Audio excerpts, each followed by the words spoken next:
Hi, everybody. Welcome back to class. Hope everyone had a really good weekend and doing so good so far this morning. Just got about 3 minutes, and then we will get today's lecture underway. But thanks for being here, and I hope you're doing well.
Okay, just another minute and a half, everybody.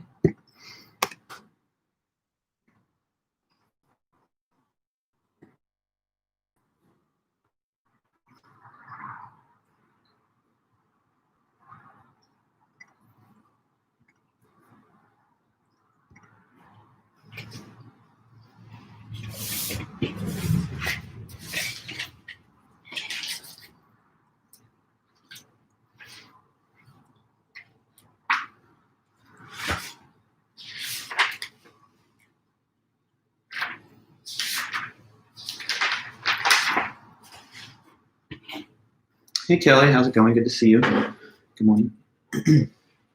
1 second as I get a drink for myself. Be right back.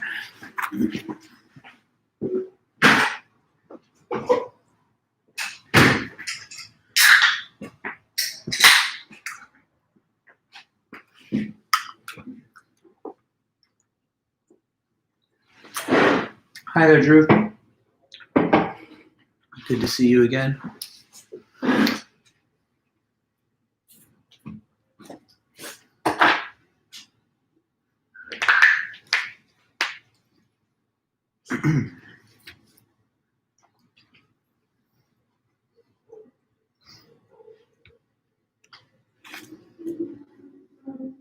Okay, guys, well, it's 9 a.m., so I'm just going to go ahead and get things underway. Thanks for being here.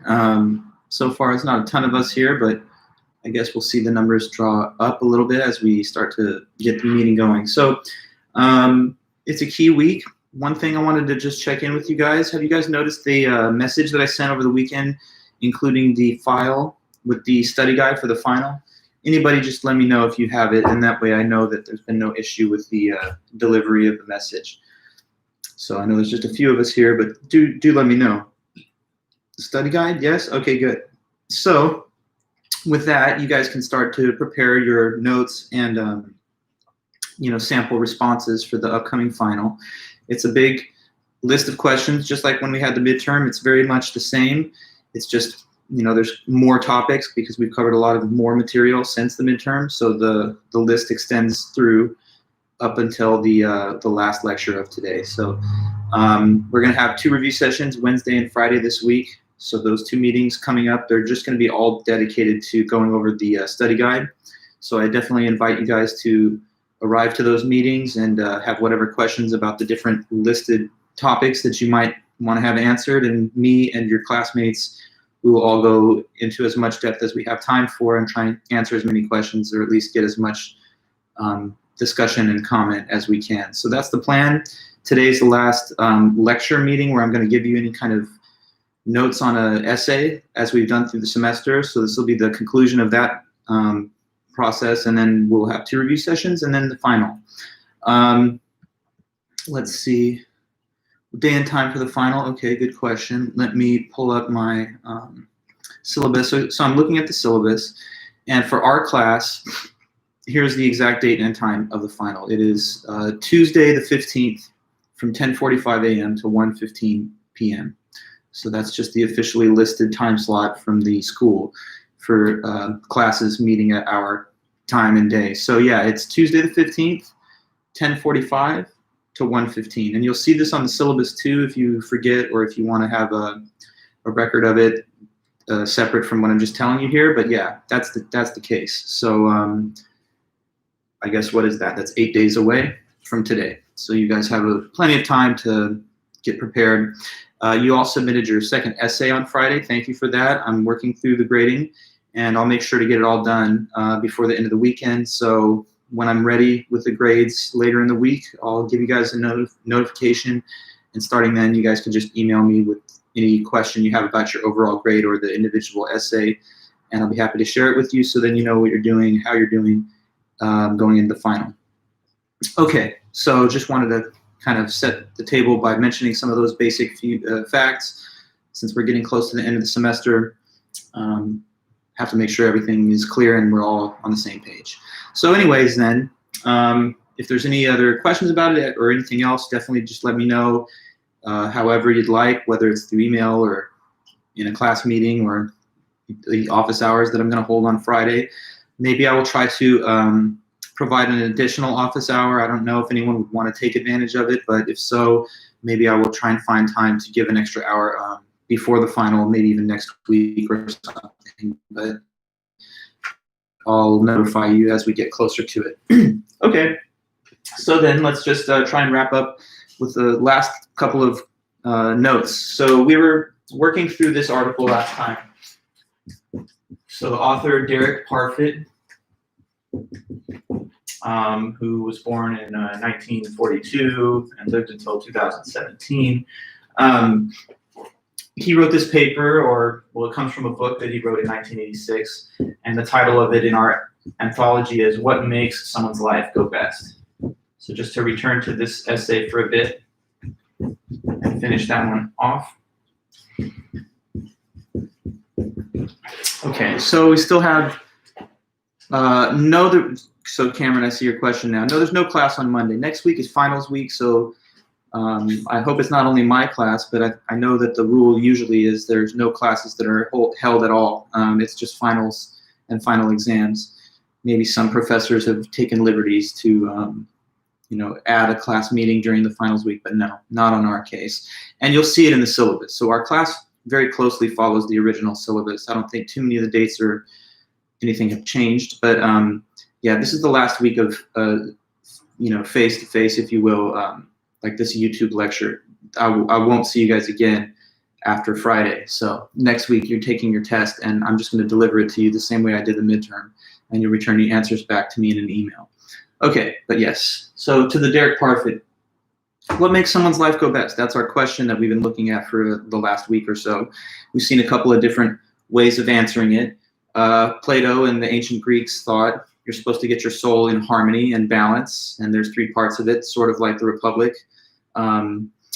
So we discussed that whole concept, and then after that it was Sartre and existentialism. He says each of us creates our own essence. By creating your essence, you already kind of fashion an image of how you think humanity should be, because obviously your choices validate that you think that these are the right choices to make for a person in general. So there's no universal conception of the best life. According to existentialism, man is whatever he makes of himself, but he has to take full responsibility for that and not engage in bad faith. Okay, and now we've come to Derek Parfit. So what I mentioned to you guys last time is when he starts the paper, he says, well, okay, what makes someone's life go best?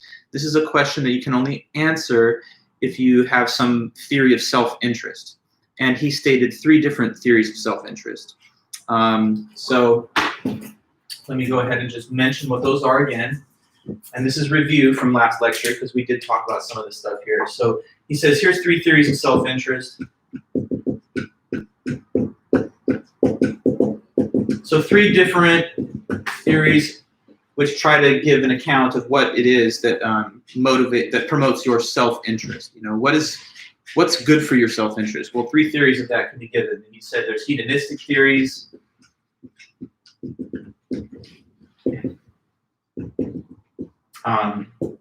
desire fulfillment theories,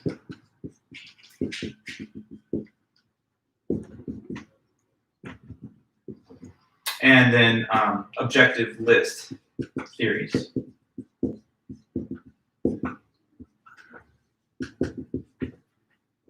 Okay, now what he said about each one, first of all, the hedonistic theories, they say that the best thing for you, whatever would make your life best, is whatever would give you the most happiness or pleasure. So if you follow this theory of self-interest, then the goal to live your best life is to just have as much happiness and pleasure as possible. So whatever things make you happy, whatever things give you pleasure, those are the things that you should be doing. And the more of it you have, then the better your life is, and the less, then the worse it is. We mentioned that he adds one little qualification to that. He says, in order to say which one out of two different possible actions is more pleasurable for a person, we have to know the individual's preference. So we cannot just state without reference to one person's preferences what action is more pleasing to them. So like take skydiving, I don't know, just as a random example. Skydiving versus, I don't know, like knitting a quilt. These are very different actions, of course, and it takes all kinds, right? So take one person, and they may think skydiving is the most thrilling thing, and so if they had the choice, which are the two things to do, they prefer to skydive because they think it's more fun. So for them, that's more fun. To another person, afraid of heights, anxious about, putting themselves at risk in any kind of unnecessary way, and also a lover of quilting and craft work, that kind of person may say, oh, well, quilting is one of my favorite things. I would definitely dislike to skydive. So the preference determines which of two actions is more pleasing for somebody. Okay, so that's one point here. Desire fulfillment theories say the best thing for you is to just fulfill as many of your desires as possible. And that's a little different from hedonistic theories because sometimes the fulfillment of your desires involves steps that are not so fun. Like even right now, you're trying to fulfill the desire to graduate college, but some of the things that you're being asked to do along the way, like write all these papers and take all these exams and study, some of that stuff is not, I would say, at least from my point of view, the most thrilling fun. I don't know. It actually is quite interesting, some of the material, but sometimes you're stressed out because of the burdens placed on you and the obligations. Anyway, what you're steering for, though, is to get the fulfillment of the desire. Now, he says about these desire fulfillment theories, obviously the whole standpoint and the whole goal is to get the things that you want. But he says that we actually have to kind of create a qualification here too. He says there are two different varieties of the desire fulfillment theory. And one of them, he says, is not so reasonable, but the other one is more plausible to him. Did I talk to you about this point yet? Or is this, I guess, where maybe I left off? Did I get to say anything to you about like two branches of the desire fulfillment theory? Just a curiosity, if anybody knows this answer. But I don't think I did. So you can tell me though. Did we get into this distinction between the success version and the unrestricted version of the desire fulfillment theory? Oh, we did? Okay, good. So let me just quickly breeze past that one more time. One version of the desire fulfillment theory says that any desire you have counts towards what makes your life go better. Okay, so let me just elaborate more then. So two versions of that. Let me give you the notes. Okay, so two types of this. Number one, unrestricted.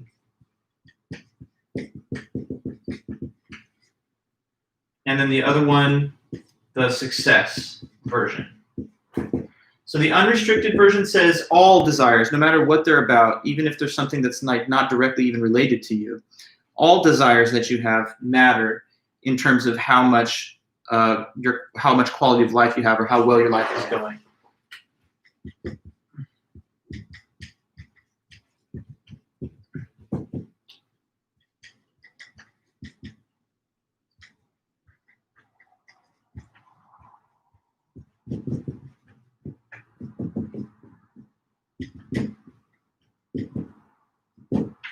All your desires count toward how well your life is going. The success version just places limits on which desires count. And so in this case, they say only the desires that are about your own goals and your own projects matter in terms of how well your life is going. So only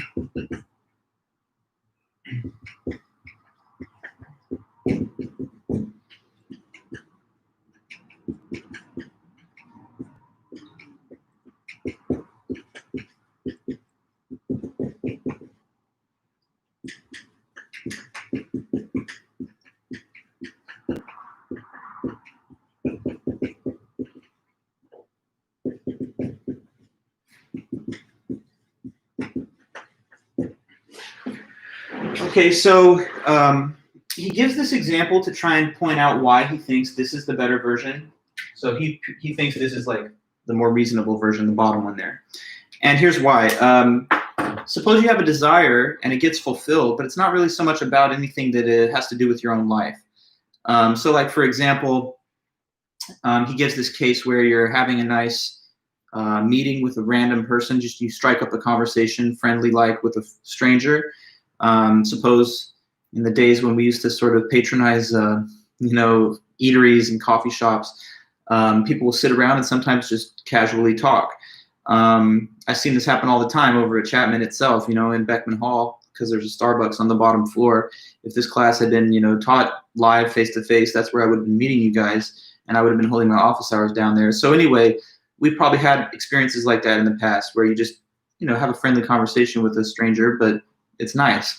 Suppose that as you talk to this person that you just met, and then they leave, they're telling you, thanks a lot for talking to me. It means a lot to me. I don't take it for granted when I have a friendly conversation because I just got diagnosed with cancer and now I have to fight this disease, which is a little scary, but I really think I can beat it. Anyway, I got to go. And so they told you this kind of interesting personal fact about themselves.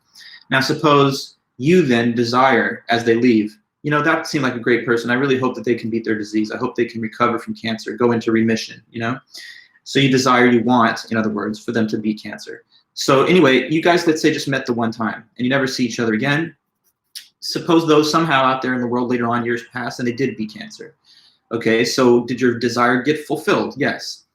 But does that really count towards how well your life is going?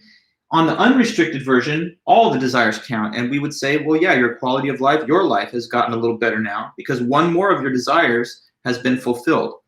Well, he says that seems like it's a little implausible because he just argues that you'll probably find it intuitive, meaning common sense, that didn't really have any bearing on the one individual's quality of life or how well their life went.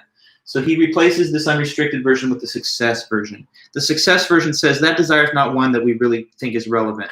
The only relevant ones that count or that matter in the equation of how well one's life is going are desires that have to do with your own goals and your own projects. So if you started something like you want to graduate college and then you fulfill that desire, that's the kind of desire that does count on this version. And he calls it the success version because think about it, right? Only the desires that are going to be credited to you as a success are going to be the ones that count. So like it's not a success for me that a random stranger has recovered from cancer, but it's a success in my life if I graduate college or if I, get an A in a class or if I end up getting married or something and I wanted that for myself. See, these are successes rather than just things becoming true that I hoped would be true, but that don't count as a success for me. Okay. He also gives some interesting other thought and comment on this. You might have thought that the reason that the whole stranger at the coffee shop example, when they recover, that does not feed back into your own quality of life. You might have thought it's because the person is unknown to you and you don't really know that the desire has been fulfilled. But according to Parfit anyway, it's not so much the lack of awareness of the fulfillment of the desire. It's more that it just doesn't have to do with your own projects or something that you initiated and started. Because he gives this example, like say you had kids, right? Maybe many of you probably will have kids at some point. Well, anybody who has children, it's obvious that you want the child's life to go well. So, if you're a parent, it'd be a weird parent who says, I don't care how their life goes. Could it go good, bad, or just end tomorrow? It wouldn't matter to me. It's nothing about that matters. So obviously a parent loves their child in the ordinary course of events, and therefore they have a desire for the child to succeed. Suppose though you had these kids and then something tragic occurred and the parent that had the children passes away in their early childhood. So before they ever get to see what happens with them, before they ever get to see, do they graduate college, get married, have their own kids, have success in life, maintain health, wealth, wisdom, whatever it is that you want your kids to have. So suppose you died and you couldn't see the fulfillment of the desire. Parfit thinks that, well, if their lives do pan out and play out well, then we would still give it to you as a success posthumously, because after all, these are your kids, and it is a project that you began on your own. It's just that you're not there to see it through to its fulfillment. So all that really matters for the desires to be the ones that count, he thinks, are that they're bound up with projects or goals that you initiated, even if you're not there to observe their total fulfillment in the end. Like if you started a business and then you died before it ended up becoming this huge, profitable business on the stock market, then the success of the business, even though you're gone, still is kind of like a credit to your quality of life or how well you lived, even though it's over. Okay, so much for hedonistic and desire fulfillment theories. There's one more point that he makes in terms of types of desire, and so I have to also go over that.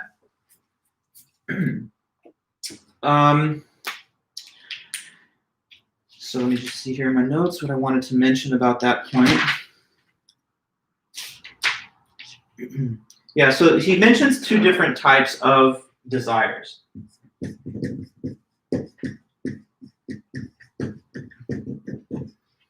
Okay, so he refers to local versus global desires.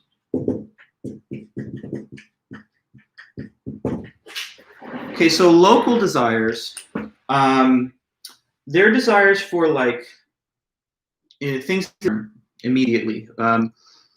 So these are like everyday desires for particular things, and you can fulfill them pretty quickly or in the here and now.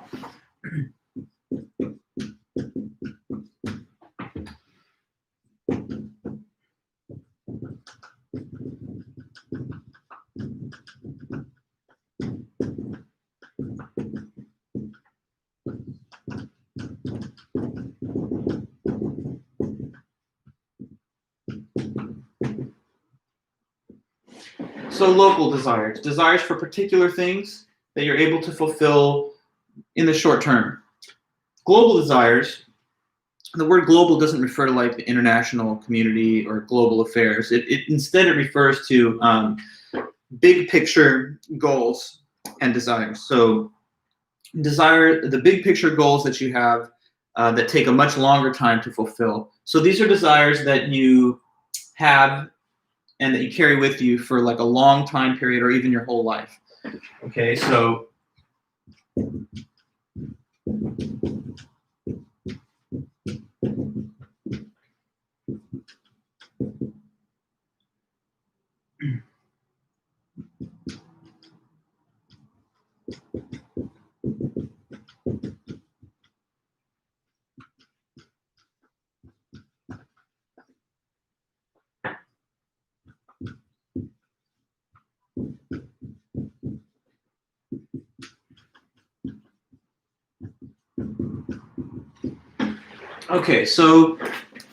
about the desires that you could have. There are basically these two kinds, the local versus the global. So let me give you some examples and see if you can make the right judgment which of the types of desires these would be. Suppose that I have a desire right now. I'm thinking about lunch coming up in a couple hours, and I'm thinking it'd be really great to get like some tacos or whatever for lunch. So that's my desire. I want it. Which kind would that be, local or global, you think? What could that one be?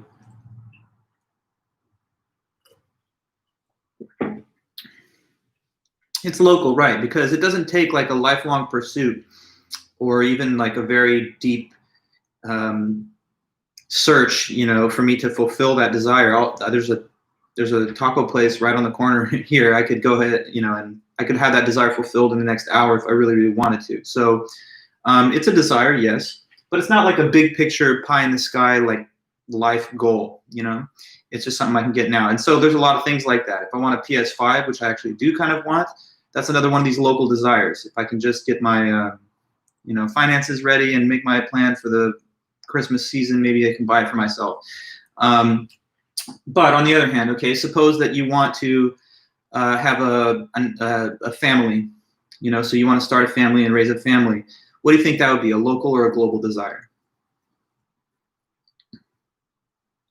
This is not too bad, I hope, but what do you think? It is a global desire because I can't just be like, I want a family and I want to have a happy, healthy family, so I got a couple hours. Let me just take care of that. And that's an errand I'm going to do this afternoon. That's certainly not one of those things that happens like immediately in the short term. It's going to take a long time for you to even find a relationship that will be supportive of building a family. And then, of course, all the steps that follow after that, maybe owning a home, having some wealth, being able to provide, and so on. Okay, so there's differences between the two kinds. If I have a desire for good health, what do you think that would be? Local or global? Good health. I want to be healthy. That's something I do desire. What do you think on this case? It's always good to see what you think, just so I can see it's coming through. Well, Drew, you say both, but it's really more global because it's one of those things where it can't be done immediately. It's not like you can just transform yourself from unhealthy to healthy like in the snap of a finger. Also, it requires maintenance. So it's not like you can say, oh, I already got the health. Now I'm moving on to the next goal, because you have to perpetuate that healthy lifestyle over the course of life. So it's one of those desires that stays with you. If you want to be healthy, you're kind of never all the way complete with that desire. You have to support it and maintain it over time. If I want like a new pair of shoes, I want some kind of new sneakers or whatever that look cool to me, that could be a local desire. Okay, so you understand the difference. Like if I want to be educated, that's another one of the global desires. Even your desire for your education, because that takes years. At a minimum, it's going to take a couple years for you to finish your degree. And then, of course, even when you're done with your formal education, you can always learn more things just through experience and through further study on your own. So there's big picture goals in life, and that's what he terms global desires. If I want health, if I want a successful business, a successful career, a successful family, those could be bigger picture goals that you carry with you through life. And then there's all kinds of little local desires that pop up, every day. So in his view, between these two types of desires, which ones do you think he matters more? He says that one of these two kinds matters more towards the overall question, how well is your life going? So we're talking about desire fulfillment still. And these are two types of desires that you could fulfill. Both of them, of course, if you fulfill them, contribute to a better life. But one of them, he says, has more of a deep impact on how well your life is really going in the fundamental sense. So which of the two you think he prioritizes?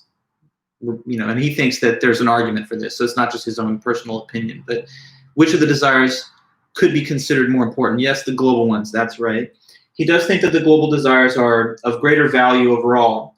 And one way he puts that is that suppose somebody had a choice between satisfying a greater quantity of their local desires, but in order to do that, they would have to foreclose the possibility of just even one of their big global desires. Since he thinks that these have so much more value and they matter so much more, it would be a better choice for you to preserve the ability to fulfill your global desires, even if it meant that you had to sacrifice a greater number of the local desires. So it's not just quantity, but quality, basically. Like the fulfillment of even like 10, 20 of these local desires can't really match up to the importance and value of a single one of these important global desires. And he tries to make that case through an example. So here, let me just give you this quick example. Actually, there's two examples, so maybe I'll use both, or if necessary. Okay, so he says, imagine that I give you this so-called offer. Here's the offer. If you want, I will inject you with this drug, and it's an intoxicating drug. Once you're injected, you're going to turn into a full-blown addict of the drug. So what that means is that post-injection, you're going to wake up every morning after that with this powerful desire, right, to do the drug. You're going to want that drug. Now having been transformed into an addict, you'll have these desires for the use of it and for the feeling of it. So what's up? Do you want to take my offer? Oh, wait, I forgot to mention something. Okay, so you might be like, of course I don't want this offer. You want to turn me into an addict, and then I'll be always filled with this constant, drive to pursue this drug use. Well, what if I tell you this then? But hold on, before you make your decision, there's one more thing. I'll also give you a lifetime supply of this drug. So you'll never ever run out. You'll never be short on supply. So do you want to do it now? I mean, you'll get this supplied to you by the truckload. And so you'll never ever run short. So whenever you wake up in the morning with that powerful urge and desire to use the drug, don't worry. I got you, because I'll make sure that you never run out of it. So is this an offer to make your life better? That's the question. Does this, if you were to take that offer, would your life improve or not?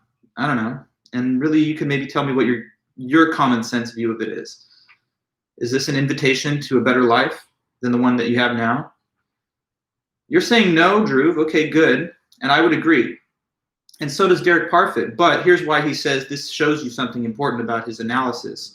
Because what I'm offering you is the means to fulfill a huge number of local desires. Because every time this desire for the drug pops up, that's a local desire. And I'm giving you the ability to fulfill it with the drug supply itself. So if we were just looking at like numbers, I'm giving you a lot of desires because I'll give you the addiction. And I'm also going to give you a bunch of fulfillment because I'm going to give you the way of fulfilling those desires that keep popping up. But even though this might end up leaving you with a whole bunch of numerically more fulfilled local desires, it's going to stand in the way of important global desires that you have. So if you take up this offer, maybe you're going to have a lot of local desire fulfillment from the drug use itself, but you're also going to block and prevent the satisfaction of a global desire that you have, which is to maintain your health and non-addiction status throughout your life, right? And that's a global desire because it takes a lifetime to maintain health and to never become like a drug addict. So this would maybe offer you the opportunity for more in terms of number of these local desires. But since it would eliminate very important and powerful global desires, it seems like it's a bad offer for you on balance. And so he says, if you feel that same way about the example, then you must agree with him that it is the global desires that have more ultimate importance and value. Because we would not, he says, be wise, and he thinks we all could agree, that we would not be wise to trade the ability to pursue and satisfy the global desires for an even greater number of the local desires, okay? So it's like a quantity-quality kind of point that he's making here. These have so much more qualitative value that if there was ever a forced choice between a greater number of these at the cost of a smaller number of these, that would be a bad bargain for you. And another example he gives to make the same kind of point once again. He says, imagine here's another offer for you, okay? I'm giving you two choices. Here's choice number one. Choice number one is endless life. I mean, how great is that? You're going to live forever. So you just never die, just keep going on and on and on. And that could just continue for all time, eternity. But there's a catch. It's going to be infinite duration of life, but it's going to be spent not in the best environment. I mean, you'll be in like some really, really well taken care of prison system. So like, you know, you'll be alive and you'll be fed, and let's make sure this is one of those prisons that is, you know, orderly and humane, so you will not be abused and you'll not be mistreated, but you're going to be basically living in like a cell, and your social interactions will consist of, you know, whatever little communication and chat that you can have with some of your fellow prisoners and inmates. So that's your one option. As much life as you want for as long as you want, but you got to kind of spend it in this not so fun, very restrictive prison environment. Okay, now here's option number two. Option number two, you don't get the infinite life, but you get 50 years, and that's it. And then after the 50 years are over, that's done and over with. But in the 50-year option, you're going to be able to have the most total fulfillment of your global desires that you can imagine. So it'll be just the jam-packed with like everything that you could imagine wanting starting now and for the next 50 years. So health, wealth, wisdom, happy family, successful career, worldwide recognition if that's what you want for, you know, your achievement. So just living at the pinnacle of life with the maxed out global desires. But it's 50 years of that. It's not in prison. It's, you know, it's the life that you've always dreamed of, but it's got time constraints. So he says, which of the two options would you rather have? You know, the indefinite time period, but you're limited to the prison environment, or the 50 years, the top quality global desires all fulfilled. Now, I don't know how you would feel personally, because everyone's a little different, but he thinks that most everybody who heard this and thought about it for a moment would probably side with going with the 50-year option, even though it's much more limited in time. And he says if that's the way you feel, then you would also furthermore agree with him that these global desires take more priority. Because let's consider the one option where you get an open-ended amount of time. since that time period is open-ended, as time goes on and on and on, there's going to be a greater number of fulfilled desires, just because, if we're counting in terms of number of desires, you're going to have more time to fulfill the desires and to form them. But they're going to be pretty basic desires. Like when you're in the prison, maybe you wake up and you're like, today I want to work out, in the yard. Or maybe you're like, today I want to, enjoy the meal option that they're serving in the cafeteria. Or today I want to enjoy being in the common area and like watching a soap opera that they have playing on like the basic TV, that's airing in there. So you might be able to do those things, and you might be able to fulfill these little daily desires, but you're not going to be able to like have a family, have a career, have your continuing education, and all the other things that make these global desires such an important part of life.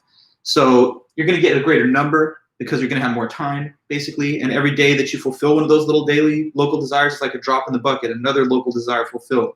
Since the other guy's got 50 years, you're going to outrun him in terms of just number of fulfilled desires. But the quality of them is going to be so much weaker by comparison that he thinks that even though there's an infinite number of days to accumulate these desires to fulfill, we would still favor the other option because the quality of the desires is so much more impressive and important.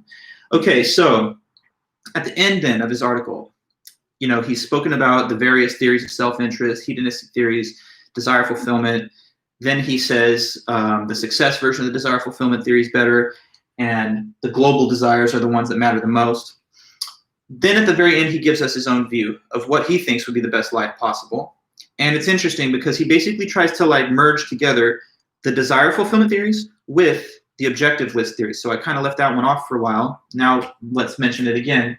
Here's Parfit's view. So we get to the end of the paper, and then Parfit says, and now I'll tell you finally what I actually think.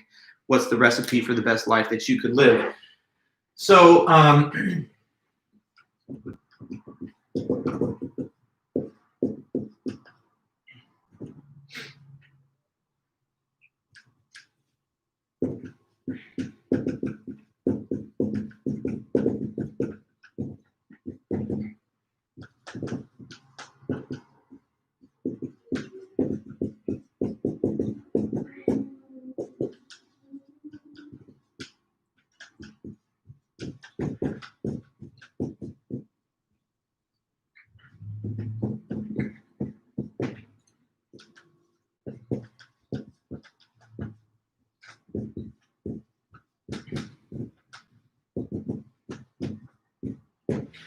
what it says here, this is Derek Parfit's own view, okay? To conclude the essay, he's going to tell us what his thoughts are on the question, what makes a person's life go best. He says what really makes a person's life go best can't be stated only within the desire fulfillment theory, nor can it only be stated within the objective list theory. The correct viewpoint, he thinks, is a blend of the two. So they're each halfway correct, but they need supplementation from the other theory to give us the complete picture here, okay? So let me explain to you why he thinks that each one needs an aspect from the other. In the desire fulfillment theories, what does it say should be your goal for the best life? It says, fulfill all your desires. Whatever you have as desires, especially the global ones, you got to basically catch them all, fulfill them all, get as many of them fulfilled as possible, and the more and more you fulfill, that's great, your life's going better and better. But what do you think could be in perhaps complaint or criticism with that desire fulfillment theory? Suppose that a person fulfills all the desires they have, but what could be a problem with such a view, which says, go out there, fulfill your desires? If the person, for example, well, you maybe want to tell me this. I don't want to make it too easy for you. What do you think could be the problem with the person who says, the best life is to fulfill my desires, so that's what I'm going to do? Are there any kind of desires that might bother you or concern you if that's the person's mission in life? Is it really true that just fulfilling any old desires can make your life better? I mean, what if the person has desires for blank? Tell me, what could be the issue here, the worry? Something almost even a little scary about desire fulfillment theories. If they're telling you fulfilling your desires is the best way for you to live your best life, would you be concerned about that in any possible situation? Like what? Okay, good. So take people that have bad desires. Exactly. Take a serial killer. What's their number one desire? To kill as many people without getting caught as possible. And if they fulfill those desires, maybe then, according to this theory, they lived a good life because they got what they wanted out of life.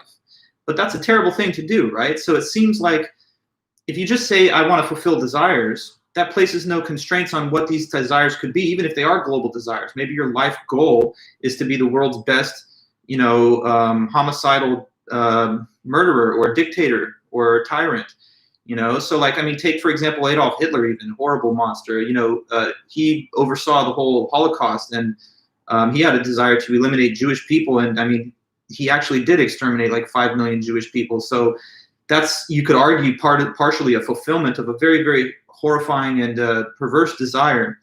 Some people have a desire to stalk out and hunt people and kill them and torture them, and they do it. And so do we want to say they lived a good life because they got the things fulfilled? Most people would probably say that's not correct. That's not right. Yes, it's good to fulfill your desires, but they can't just be for anything. Otherwise, we would give people recognition and credit for a good life lived, even when they did things that were objectively wrong. Okay? So that's one issue. It's good to fulfill your desires, but what if the desires are bad, unhealthy, or even dangerous? Now, to the objective list theory, what it says, if you remember, is that there are just certain things that are good or bad for us. Whether you like it or not, you should get the good things and avoid the bad things. So it's not even about your desires here. It's just about what's like really good and bad. So that might seem like the correct viewpoint. That one's not going to have the problem that, oh, well, if I want to murder people, then that's the best way to live, because this says it's objectively not a good thing to want to hurt people. But the problem with the objective list theory is, suppose that somebody gets everything on the objective list, right? So they were told that health, wealth, wisdom, happy family, successful business are the objectively good things, perhaps, right? And they got it all. But what could be the problem with that way of looking at how you should live your best life?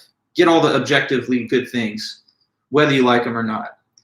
What's the problem there? That a person could get all the things that are objectively good, but still not what? They could get all those objectively good things, and according to the theory, that would mean they're living their best life. But it might not seem like the best life if the person themselves doesn't what? So you guys seem to be able to reason through my last little question. Maybe you've got something for me now. What could be the problem that I'm trying to gesture towards and hint at about the objective list theory? Even if a person gets all those things that are on the so-called list, they might not feel too gratified or rewarded by it. Yeah, so Jason, you say they might still not be happy. Maybe it's a dull life. That's kind of where I'm going with this, yes. The person basically might not themselves care. They might not feel fulfilled by it. They might say, well, everybody told me that the objective things to get that are really good are, to be smart, to be moral, to be, successful professionally and in my relationships. And so I did it all. But the whole time I felt like I was just going through the motions. I didn't actually care about any of it because I didn't really want it for myself. I was just doing it because that's what I was told was good. So there has to be the fulfillment too. So the objective list theory suffers from one defect. It says get all the things that are good even if you don't want them. But if you don't want them, or if you don't care about them, then it's not going to be so satisfying to you. You can be the healthiest person, right? And you're like, I just go to the gym and work out because they say it's good to be healthy, but I don't even feel very good about it. I don't care about it. So who cares, right? That's the problem with the objective list theory. It says do the right things, but it doesn't tell you that you should get the satisfaction necessarily, or that that's vital to the point of doing it. So here's what he says. He says to get the right view, then we have to merge and marry these two things together. So basically it's got to be this way. Make yourself desire the things that are on the objective list theory. If you don't desire them now, then train yourself to desire them. And once it becomes a habit and once it becomes second nature to you that you actually want those objectively good things, then you should go out and fulfill them. If you do that, then that's the best of both worlds. Because by making those desires for objectively good things your own desires, when you fulfill them, you'll get the fulfillment. You'll get the feeling of fulfillment. You'll be saying, I'm getting things that I want. But because these desires have to be focused around what's objectively good, you'll also make sure that when you fulfill the desires, you're not fulfilling bad desires. So that's what he thinks is the correct combination here. So we should make ourselves desire the things on the objective list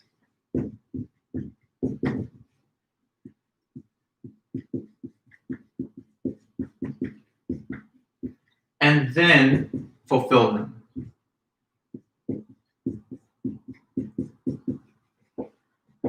So he says these are both half correct, essentially. The desire fulfillment theory is half correct because it says it's important to feel like you have fulfilled desires.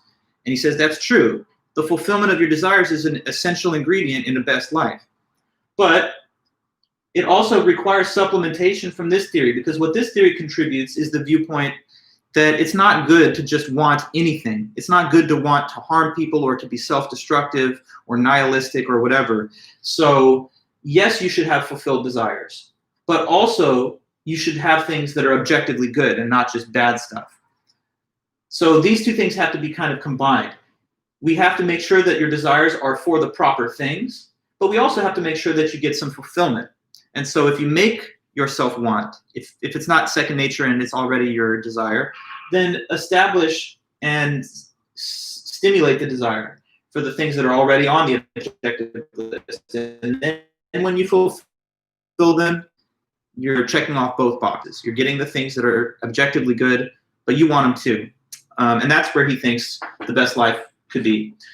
In Parfit's account, then, I think of it as kind of like a middle ground between the opposite extremes of like Plato and Sartre. Because Plato said it is kind of an objective list. You should want to empower the reason within you and allow it to preside over the lower parts of your soul. And that's universal, that's objective. It's for everybody to do that. But in Sartre's account, there's no objective standard, and each one of us just creates our own essence according to our own values, and there's no greater objective standard to measure it against. So it's wildly desire fulfillment. Parfit is kind of one foot in both worlds, you know, like, yes, fulfillment of desire is important, but also objectively good things are important. So maybe there's a way of trying to build both of those things into one, and that's what he says here. Now, I don't know, there's maybe some comment at the end of his essay here on the point. He says, the truth, we might claim that what is best for people is a composite. It is not just their being in the conscious states that they want to be in, nor is it just their having knowledge, engaging in reason, being aware of true beauty, and the like. What is good for someone is neither just what hedonists claim, nor just what is claimed by the objective list theory. We might believe that if we had either of these without the other, what we had would have little or no value. We might claim, for example, that what is good or bad for someone is to have knowledge, to be in love, to be reasonable, while wanting these things. On this view, each side in the disagreement saw only half of the truth. Each put forward as sufficient something that was only necessary. Pleasure with many other kinds of object has no value. And if they are entirely devoid of pleasure, there is no value in knowledge, reason, love, or the awareness of beauty. What is of value or is good for someone is to have both, to want these things and to be engaged in these activities and to be strongly wanting to be so engaged. So, you know, if you don't care about your wisdom or your appreciation of love and beauty and the objectively good things, then one way of looking at it is you should change and you should reform the way you value things so that those are things that you do want for yourself, not just because people are telling you they're good, but because you really do value and appreciate them. Once you have the right values and the right desires, then the fulfillment of them is wholesome and it's objectively good and not just, you know, something deviant or bizarre or whatever. So really that's it for Parfit. Now, I said before that I was going to try and mention some things about Nagel's article on death, but obviously we've come very close to the end. Maybe I would just like to say this because we can close with this note. Just very, very brief. But what Thomas Nagel says in his article called Death is that he's questioning this question, is death bad or is it not bad? Some people, in fact, classic thought, going way back to even ancient Greece, some people have argued it's not bad because if death is the end and there's no afterlife, just suppose for the sake of argument there was no afterlife, then at the moment of death the person no longer has consciousness, and so there's no way of a person after death being upset at their loss or feeling aggrieved by their loss, because it's not like they're in an uncomfortable state of longing for the life they've lost, but rather they just don't exist at all. But other people, of course, do find death to be a bad thing for all the obvious reasons that you just don't exist anymore. And Nagel defends their view a little bit. So he says death is bad, and his reasoning as to why it's bad is, I think, pretty, in a way, common sense. He says it's bad because if death is the end, which again, we can't know that, but if it is, that would be bad because it would permanently annihilate your ability to perceive and enjoy the goods of life. The goods of life are just fundamental things that are good about being alive, like being able to see, hear, taste, touch, and smell. So being able to just perceive, also being able to have desires, being able to just take actions of any kind. All the fundamental things about being alive. Of course, if a person's dead, then you can't enjoy those goods anymore. And so he says it's the loss and the deprivation of the goods of life that constitute the bad harm of death, or the bad thing about death. So it's not like a state that a person is in. It's just the condition of no longer being able to enjoy the goods of life. That's why he thinks that even though you don't exist and you're not there to be upset by it, for example, it would still be something that would be a tragic loss because you had the goods of life and now they don't have the ability to enjoy them anymore. Sometimes people say, why do we have fear of death if we don't have any anxiety or fear about the fact that we already didn't exist for a whole, billions of years before we were born? Like, where were you in 1950? You were nowhere, same as me, because we didn't exist yet. So there's already been this huge stretch of time where we didn't exist. That doesn't bother anybody. But when you think about the time period ahead of you where you won't exist, that's something that people get anxious and afraid of course. But he says there's a rational basis, of course, for the fear of the upcoming period of non-existence as opposed to the one before. Because prior to birth, there's nothing that one can compare non-existence with. A person who's not yet been conceived by their parents isn't somebody who's lost anything.